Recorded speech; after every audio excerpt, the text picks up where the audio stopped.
Nós vimos que a espermatogênese é um processo de diferenciação e produção de células germinativas exclusiva do sexo masculino, no caso do homem. Nós vimos também que a ovogênese é o processo de formação dos gametas femininos. Os gametas eles são importantes durante o processo inicial do desenvolvimento embrionário. Sem eles, não haveria reconstituição da ploidia de uma célula e nós, seres humanos, não possuiríamos, por exemplo, 46 cromossomos, 23 pares. É importante lembrar que as células germinativas apresentam características muito particulares. Um espermatozoide, por exemplo, ele vai apresentar uma cabeça, um colo e uma cauda, que representam o seu flagelo. Uma célula germinativa feminina, o ovócito, vai se desenvolver ao longo da maturação do seu folículo mensalmente para que seja ovulado. A ovulação acontece por volta do 14º dia do ciclo menstrual da mulher. Existe neste momento um pico de hormônio luteinizante, o LH, e de estrogênio.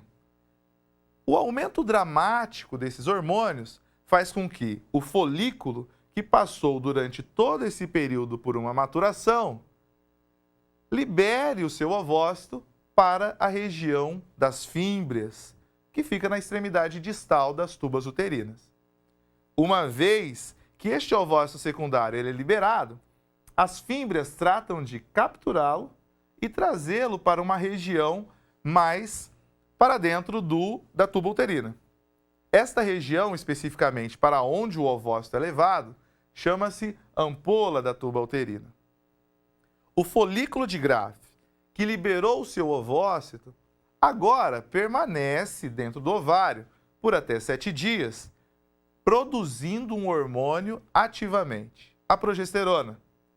A liberação de progesterona, neste momento, após a ovulação, é necessário para manter o endométrio entumecido, para que, caso haja uma fertilização, este ovo ou zigoto gerado, que vai se desenvolver na primeira semana, tenha a possibilidade de implantação.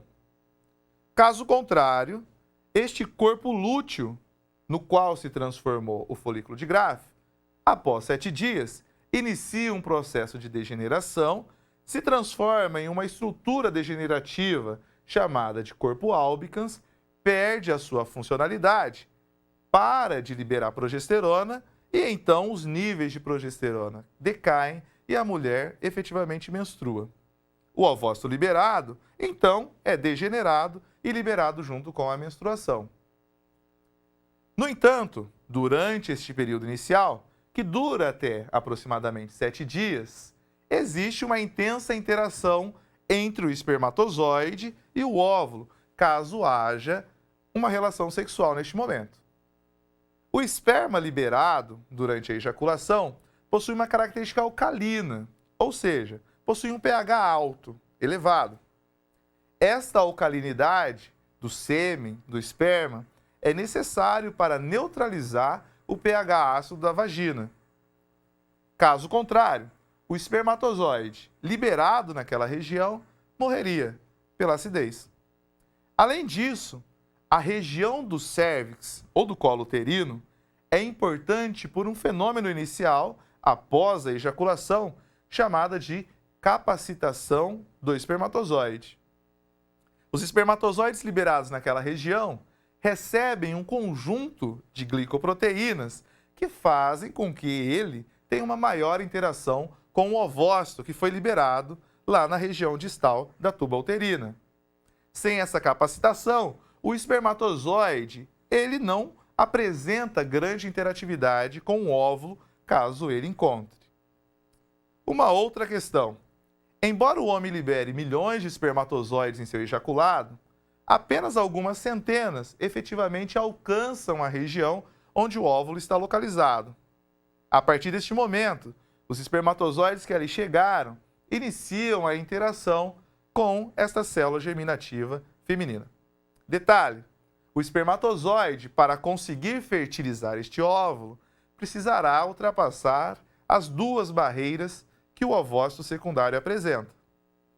A primeira delas, a corona radiata, e a segunda, a zona pelúcida. É importante ressaltar que a cabeça do espermatozoide possui uma estrutura chamada de acrossoma. O acrossoma possui uma enzima chamada de hialuronidase. A hialuronidase, quando liberada por meio dessa interação, é responsável pela digestão das junções entre as células que constituem a corona radiata. Uma vez que acontece a perfuração, a liberação do espaço para a penetração do espermatozoide por entre a corona radiata, inicia-se então a interação da cabeça do espermatozoide com a zona pelúcida. Essa interação vai permitir com que o citoplasma da cabeça do espermatozoide se funda com a zona pelúcida do ovócito secundário. O ovócito secundário ainda não finalizou a segunda meiose. Ele não terminou de se dividir, portanto, não pode ser chamado de óvulo. Após a fusão do citoplasma do espermatozoide, mais especificamente da cabeça do espermatozoide com a zona pelúcida do óvulo, acontece a liberação do material genético do espermatozoide no interior do óvulo. Todo o restante de material citoplasmático do espermatozoide é descartado, não vai passar a integrar o conteúdo interno que vai constituir o zigoto durante o processo de fertilização. Um outro detalhe: a partir do momento que o primeiro espermatozoide consegue se fundir com a membrana da zona pelúcida e inicia o processo de integração de material genético, o ovócito realiza uma reação, chamada de reação da zona, que bloqueia a entrada de outros espermatozoides. Desta forma, naturalmente, um ovócito secundário ele é fertilizado normalmente por um único espermatozoide. Caso um outro espermatozoide consiga introduzir o seu material genético dentro do ovócito, neste caso, 2 espermatozoides fertilizarem um ovócito secundário, você pode gerar um indivíduo trissômico, porque ele conterá 3 vezes mais material genético do que uma célula haploide. Esta condição, como nós já vimos, é incompatível com a vida, mesmo que inicialmente evolua por meio da fertilização e desenvolvimento embrionário.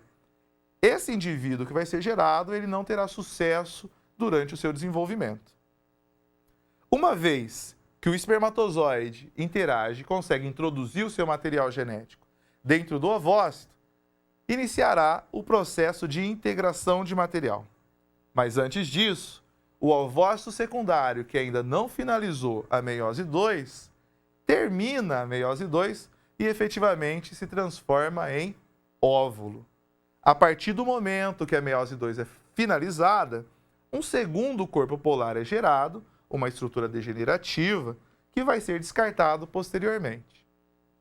A presença do material genético masculino no interior do óvulo, junto agora com o núcleo do ovócito, que se transformou em óvulo, vai iniciar o processo de fertilização, de junção de material genético, que dará origem ao ovo ou ao zigoto. O núcleo do óvulo agora se transforma em uma estrutura chamada de pronúcleo feminino. O material genético do espermatozoide que entrou dentro do óvulo vai ser engolfado, encapsulado e se transformará no que nós chamamos de pronúcleo masculino. Os dois vão interagir, já que são conteúdos haploides, e a fusão desses dois núcleos vai permitir a geração de uma célula com conteúdo diploide. Ou seja, o pronúcleo masculino possui 23 cromossomos, enquanto o pronúcleo feminino também possui 23 cromossomos. A união desses dois pronúcleos gera uma célula com 23 pares de cromossomos homólogos. Nós reconstituímos dessa forma um conteúdo diploide, ou seja, 46 cromossomos típicos de uma célula somática.